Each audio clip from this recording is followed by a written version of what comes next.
Hi friends, সবাইকে অনেক অনেক শুভেচ্ছা। সবাই নিশ্চয়ই অনেক ভালো আছো। আজ এসেছি ভান্নাবাড়ি গোপালগঞ্জ রোডের পাশে কুমার নদীতে।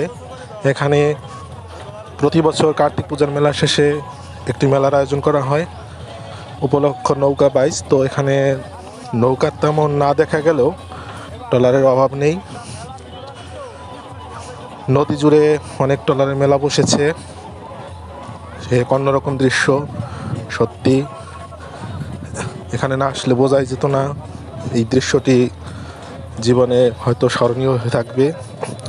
তাই যারা প্রথম দেখছো তারা লাইক শেয়ার করবে, অবশ্যই আমাকে ফলো দিবে, কারণ ফলো করলেই ফলো পাবে। আর যারা স্টার সেন্ড করতে চান তারা অবশ্যই ফুলের ভালোবাসা পাবেন, কারণ ফুল দিলেই ফুলের ভালোবাসা পাওয়া যায়। সবাই আমাকে সাপোর্ট করবেন অনেক অনেক বেশি। ভালো লাগলে নাইস কমেন্ট করবেন। সবাইকে অনেক অনেক শুভেচ্ছা ও আবারও ধন্যবাদ জানিয়েছি। বিদায় নিচ্ছি। সবাই ভালো থাকো, সুস্থ থাকো এবং আমার ভিডিও